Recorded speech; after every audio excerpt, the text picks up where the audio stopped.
क्या होना चाहिए और गरीबों की पहचान किस प्रक्रिया से होनी चाहिए, इन सब चीज़ों पर पूरा सांगोपांग चर्चा करने के बाद दुनिया भर के विशेषज्ञ आए थे। हम लोगों ने भेज दिया था केंद्र को। उसके बाद उन लोगों ने कमेटी बनाई। हम शुरू से कह रहे हैं कि बिहार में गरीब लोगों की संख्या 60% से ज़्यादा है। वही नहीं, एनसी सक्सेना साहब ने जो अध्ययन किया है उसमें तो 75% से ज़्यादा।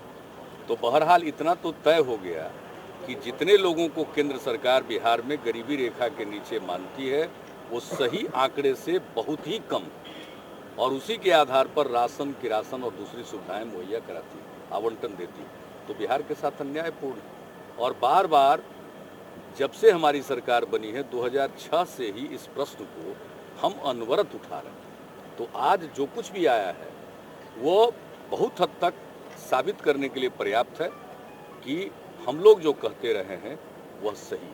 और हमने बिहार में जो 13 अंक के आधार पर गरीबी रेखा निर्धारित की है वो गरीबों की नहीं, वह तो दरिद्रों की। लेकिन जो गरीब हैं उनकी संख्या तो 60% से कहीं ज़्यादा है। और जो एनसी सक्सेना साहब के अध्ययन के मुताबिक जो फिगर आएगा वो 75% के आसपास आएगा। गरीबों की संख्या घटाकर या एक काल्पनिक कम करके संख्या रखने से गरीबी दूर नहीं हो, बल्कि जितने गरीब हैं उनकी ठीक ढंग से पहचान करके जो भी कार्यक्रम गरीबी उन्मूलन के हैं उनको सघन तौर पर क्रियान्वित करना पड़ेगा।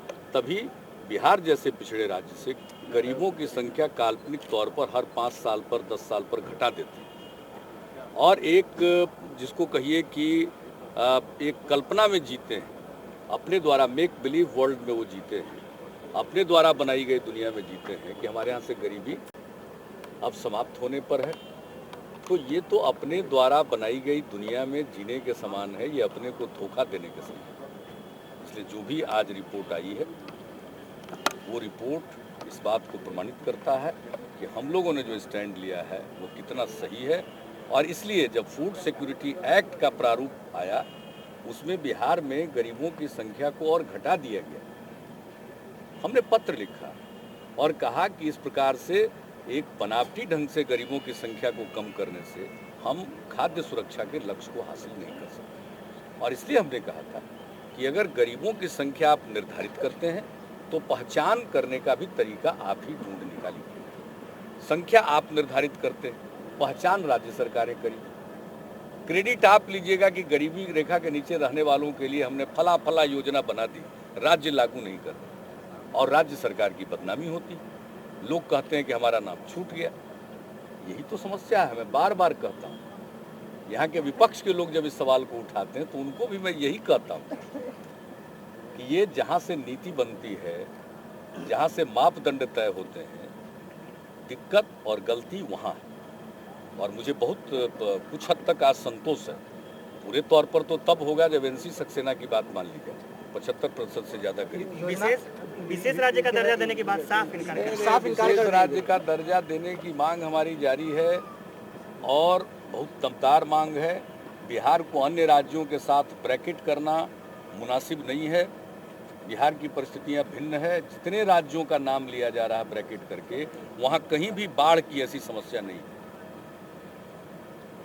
और अंतर्राष्ट्रीय कारण, हमारे घरेलू कारण नहीं है इस बाढ़ के, अंतर्राष्ट्रीय कारण।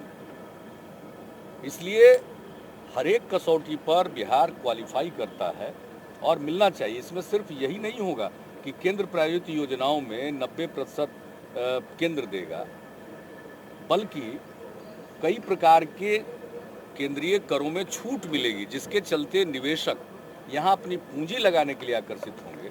और जब निजी पूंजी निवेश होगा, कल कारखाने खुलेंगे तो ज़्यादा से ज़्यादा लोगों को रोजगार मिलेगा और तब यहाँ सही मायने में विकास होगा। तो उसके लिए ज़रूरी है। ये इसको आंशिक तौर पर करते हैं। और एक बात दिखाई पड़ रहा है कि राजनीतिक कारणों से ये अपनी राय बनाते हैं। 16 तारीख को रिजल्ट आया है, 15 तारीख को तो कांग्रेस पार्टी कह रही है कि हाँ हम मानेंगे, और उसके बाद भूल जाती है। इसलिए पूरे तौर पर राजनीतिक कारण है। कि बिहार की जनता विशेष राज्य के दर्जा से कम पर किसी बात को स्वीकार नहीं करेगी। सर लोगों ने बंट गया। अब सब राज्य बंटे, कष्ट झेले। जिस समय बिहार का बंटवारा हुआ उस समय एक तरफ मिनरल चला गया। अब सभी राज्यों की बारी है, आंध्र का ही क्यों, महाराष्ट्र क्यों नहीं, और भी राज्य हैं। उत्तर प्रदेश इतना बड़ा है, मध्य प्रदेश अभी भी छत्तीसगढ़ के अलग होने के बाद बड़ा है, छत्तीसगढ़ भी खुद बहुत बड़ा है। किस राज्य का हम नाम लें, क्यों हम दूसरे राज्य में लोगों का कोप भाजन बने। कहने का मतलब है कि अगर बिहार बटा तो जितना यूनिट आया है बिहार और झारखंड, इसी को बेस मान करके सभी राज्य का पुनर्गठन कर दीजिए। जिसका बंटवारा होगा बटेगा, किसी में कुछ ज़्यादा जाएगा, हिस्सा तो जाएगा, लेकिन लगभग एक समान बंटवारा होना चाहिए नॉर्थ ईस्टर्न स्टेट को छोड़ करके। पूर्वोत्तर राज्यों की स्थिति दूसरी है, लेकिन जहां पूर्वोत्तर राज्य की बात करते हैं वहाँ आसाम को छोड़ करके हम बात करते हो तो लगभग प्लेन में है। वहाँ से लेकर के पूरे में, और जम्मू कश्मीर की बात अलग है, उसके लिए धारा 370 है। बाकी का जितना है देश, ये सब को पुनर्गठित कर देना चाहिए। अब बिहार जितना बराबर है झारखंड लगभग बराबर है। बंटवारा हुआ तो 52% क्षेत्रफल बिहार, 48% क्षेत्रफल झारखंड। तो इसी का एवरेज करके इसी के बराबर बराबर सभी देश को बांट देना चाहिए, क्योंकि जब बंटवारा होने लगता है तब लोगों को दुख पता चलता है।